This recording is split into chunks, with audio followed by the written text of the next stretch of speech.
خوف خدا اور خشیت پروردگار کہ جس کے لیے قرآن نے صاف الفاظ میں فرمایا وَلِمَنْ خَافَ مَقَامَ رَبِّهِ جَنَّتَانِ، وہ انسان، وہ مسلمان جس میں پروردگار کی خشیت ہو، خوف خدا جو رکھتا ہو، قیامت کے دن ایسے انسان کو دگنا اجر دیا جائے گا۔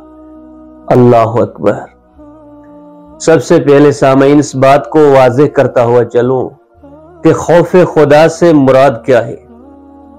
خوف خدا سے یہ مراد نہیں کہ پروردگار کی ذات سے خوف رکھا جائے، اس کی ذات سے ڈرا جائے، بلکہ وہ ذات تو اتنی باعظمت ذات ہے کہ جس سے انسان عشق و محبت کرے۔ پروردگار کی ذات جس کے سامنے انسان اس کی پرستش و بندگی کرے، اس کی عبادت کرے، تو پھر مراد کیا ہے خوف خدا سے؟ جو روایات، آیات اتنی تاکید کی گئی، اتنی فضیلتوں کو بیان کیا گیا کہ خوف خدا رکھو، تو سامعین خوف خدا سے مراد خدا کی ذات سے ڈرنا نہیں، بلکہ خوف خدا سے مراد یہ ہے کہ انسان پروردگار کے غضب سے ڈرے، اس کی ناراضگی سے ڈرے، اس کی عدالت سے ڈرنا خوف خدا ہے، خشیت پروردگار ہے۔ جس طرح انسان جب کسی بڑی شخصیت کے سامنے جا کر کھڑا ہو جاتا ہے، اس سے ملاقات کا اسے شرف ہوتا ہے، کوئی آیت اللہ، کوئی مجتہد، کوئی مرج اعظم، اس شخصیت کی ابوہت کی وجہ سے، اس کے جلال کی وجہ سے انسان ایک خشیت کی حالت پیدا کرتا ہے، یہاں تک کہ بعض اوقات وہ اس کے سامنے کلام تک نہیں کر پاتا۔ یہ تو عام انسان ہے، عام مخلوق ہے پروردگار کی۔ وہ خداوند متعال جو خالق کل ہے، اگر انسان کے دل میں اس رب کی خشیت ہو تو اس کا اجر و ثواب کیا ہوگا؟ کہ پیغمبر اکرم نے فرمایا اگر کوئی پروردگار کی خشیت کی وجہ سے، اس کی عظمت و جلال کی وجہ سے گریہ کرے، اس کی آنکھ سے اشک ٹپکے، تو ہر قطرے کے بدلے، یعنی اشک کے ہر قطرے کے بدلے میں پروردگار قیامت کے دن بہشت میں اسے ایک گھر عطا فرمائے گا۔ خشیت پروردگار کا بہت بلند مقام ہے، اور علماء فرماتے ہیں کہ خوف خدا رکھنے سے مراد یہ ہے کہ قرآن کی اس آیت کو اپنی زندگی میں شامل کر دیا جائے، یعنی یہ عقیدہ رکھا جائے کہ آپ جہاں بھی ہیں آپ کا رب آپ کو دیکھ رہا ہے۔ قرآن نے صاف فرمایا الم یعلم بان اللہ یرا۔ حضرات سامعین، اگر ہم قرآن کی اس آیت کو، آیت کی اس فراز کو اپنی زندگی میں شامل کر لیں تو یقین جان لیں، مجھ سے لکھوا لیں کہ ہماری زندگی میں انقلاب آ جائے، ہماری زندگی بدل جائے۔ بس ایک اس آیت کے ٹکڑے کو، ایک فراز کو، جہاں خدا فرما رہا ہے الم یعلم بان اللہ یرا، کیا وہ نہیں جانتے کہ ان کا رب، ان کا اللہ انہیں دیکھ رہا ہے؟ اس آیت کو اگر ہم اپنی زندگی میں شامل کر لیں، آپ اگر کوئی معاملہ کر رہے ہو، آپ کے سامنے یہ آیت ہو کہ پروردگار دیکھ رہا ہے۔ اگر آپ کوئی چیز تول رہے ہو، ناپ رہے ہو، تو پروردگار کی یہ آیت آپ کے سامنے ہو کہ وہ دیکھ رہا ہے، کہیں میں کم فروشی تو نہیں کر رہا، کہیں لوگوں کو دھوکہ تو نہیں دے رہا۔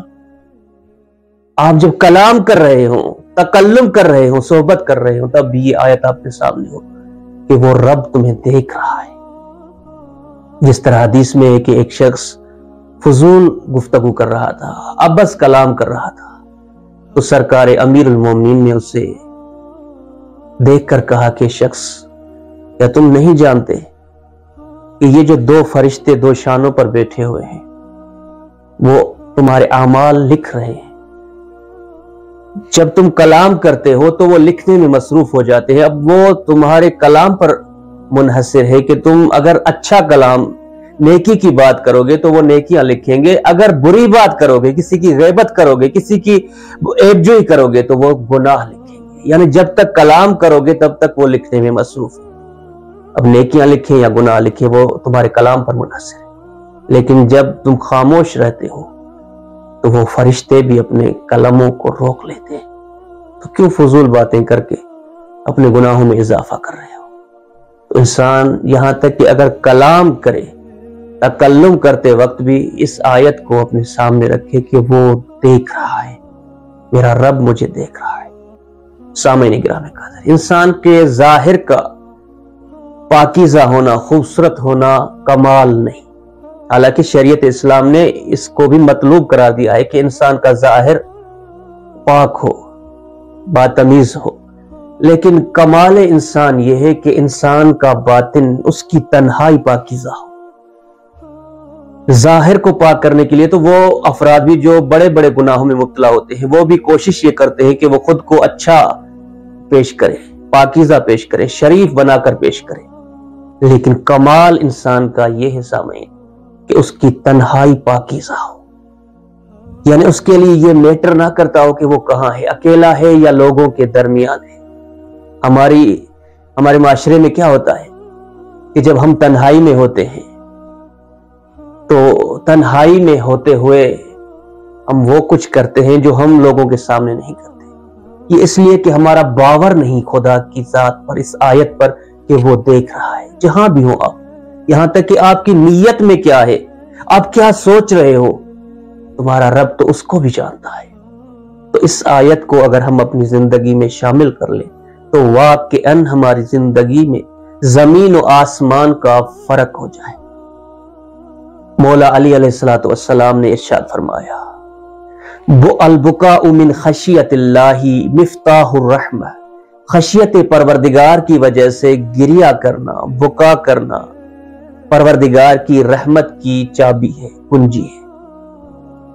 دوسرے مقام پر مولا مشکل کشا فرماتے ہیں کہ عجبت ممن یخاف العقاب، مجھ علی کو حیرت ہے اس انسان پر جو عذاب پروردگار سے خوف رکھتا ہے، جو عذاب جہنم سے ڈرتا ہے، لیکن اس کے باوجود بھی وہ گناہوں کو ترک کیوں نہیں کرتا، گناہوں سے فاصلہ گیر کیوں نہیں ہوتا؟ جب آپ عذاب سے بھی ڈر رہے ہو تو پھر گناہوں کو ترک کر دو۔ اس سے کہا جاتا ہے حقیقت میں خوف رکھنا۔ ایک انسان جو خوف خدا بھی رکھتا ہو، عذاب پروردگار اور اس کے غضب سے ڈرتا بھی ہو، لیکن وہ گناہوں کو ترک بھی نہ کرتا ہو، تو یہ در حقیقت خشیت کے مقام پر فائز نہیں ہوا، خشیت خدا اس کے وجود میں داخل ہی نہیں ہوئی۔ عزیزان محترم، سامعین گرامی قدر، عبداللہ ابن عمر خلیفہ دوم کا بیٹا، جو اس دور میں مدینے کی بڑی شخصیات میں سے ایک تھا، یہ ایک دن سفر پر جاتا ہے، سیر و تفریح کے لیے اپنے دوستوں کے ساتھ شہر سے کافی دور ایک جگہ پر پہنچتا ہے۔ وہاں ایک درخت دیکھا، درخت کے نیچے اپنے خیام کو لگا کر وہاں غذا تناول کر رہے تھے کہ اتنے میں ایک چرواہے پر ان کی نگاہ پڑی، اسے بلایا اور اسے کہا، اب دیکھیے گا کہ خوف خدا کے لیے میٹر نہیں کرتا کہ آپ کہاں پر ہو۔ ایک شخص جو شہر سے نہایت دور ہے، جو علماء سے، ان کی صحبت سے، علم و دانش سے بہت کوسوں دور ہے، لیکن اگر خوف خدا ہے تو پھر اگر کوئی بیابان میں بھی ہے تو اس کے دل میں خشیت پروردگار پائی جاتی ہے۔ تو یہ چرواہا جب اسے بلایا ابن عمر نے، عبداللہ ابن عمر نے، تو کہا کہ ہم غذا کھا رہے ہیں، سفرہ بچھا ہوا ہے، آؤ ہمارے ساتھ غذا تناول کرو۔ کہا نہیں، مجھے روزہ ہے۔ کہا واجب روزہ ہے یا مستحب؟ کہا مستحب روزہ۔ یعنی بیابان، وہ شدت کی گرمی، اور کوئی اگر اللہ کا بندہ جو ایسی شدید دھوپ میں بھیڑ اور بکریوں کو چرا رہا ہے، ان کی نگہبانی کر رہا ہے، وہ ایسی حالت میں اگر مستحب روزہ رکھے تو واقعاً یہ اللہ کا بندہ ہے، اللہ کا خالص عبد ہے، اس کی خشیت رکھتا ہے۔ تو عبداللہ نے کہا کہ اگر مستحب روزہ ہے تو روزے کو توڑ دو اور ہمارے ساتھ بیٹھ کر غذا کھاؤ، کیونکہ مستحب روزے کے لیے یہ ہے کہ آپ کو اگر مستحب روزہ ہے اور اگر کوئی مومن آپ کو کھانے کے لیے بلاتا ہے، دعوت کرتا ہے، تو آپ اگر اس کی دعوت پر لبیک کہیں اور روزے کو توڑ دیں تو پروردگار آپ کو اس روزے کا اجر و ثواب عطا فرماتا ہے۔ تو عبداللہ نے جب اس سے کہا کہ تم اس روزے کو توڑ کر ہمارے ساتھ ہم سفرہ ہو جاؤ، کل پھر روزہ رکھ لینا، کہا ٹھیک ہے میں یہ کرنے کے لیے تیار ہوں، لیکن پہلے آپ مجھے یہ لکھ کر دیں کہ کل تک میں زندہ رہوں گا، یہ مجھے لکھ کر دیں، میں اپنے روزے کو توڑ دیتا ہوں۔ جب یہ بات سنی نا عبداللہ نے تو واقعاً وہ ماں تو مبہوت رہ گیا۔ اصل اس کے تصور میں بھی نہیں تھا کہ بیابان میں، اس دشت میں، ایک چرواہا، ایک نگہبان جو حیوانوں کی نگہبانی کر رہا ہے، وہ پروردگار کی اتنی خشیت، وہ مقام عرفان میں اتنے بلند درجے پر۔ بہرحال اس نے کہا ٹھیک ہے آپ اپنے روزے کو محفوظ رکھو، بس مجھے کہنا یہ تھا کہ یہ کچھ پیسے لو اور ان بکریوں میں سے ایک بکرا ہمیں دے دو، ہم ذبح کر کے، کیونکہ ہم سیر و تفریح پر آئے ہیں۔ کہا کہ معذرت چاہتا ہوں کیونکہ میں ان کا مالک نہیں، مالک کوئی اور ہے، میں فقط نگہبان ہوں، میں نہیں دے سکتا۔ کہا کوئی بات نہیں، یہ پیسے اپنے پاس رکھ لو، اتنے زیادہ حیوانات ہیں، ان میں سے اگر ایک ہمیں دے دو گے تو پتہ بھی نہیں چلے گا اور ضرورت بھی نہیں مالک کو بتانے کی۔ پتہ ہے اس چرواہے نے عبداللہ ابن عمر سے کیا کہا؟ دیکھ کر کہا کہ اے جناب فعین اللہ، اگر میں یہ عمل کر بھی لوں، پیسے لے کر آپ کو ایک حیوان دے بھی دوں اور مالک کو پتہ بھی نہ چلے، لیکن خدا کا کیا؟ فعین اللہ، اللہ کا کیا؟ وہ تو دیکھ رہا ہے۔ اللہ اکبر۔ میں عرض یہ کر رہا تھا کہ خشیت پروردگار، خوف خدا ایک بہت بلند مقام و مرتبہ رکھتا ہے۔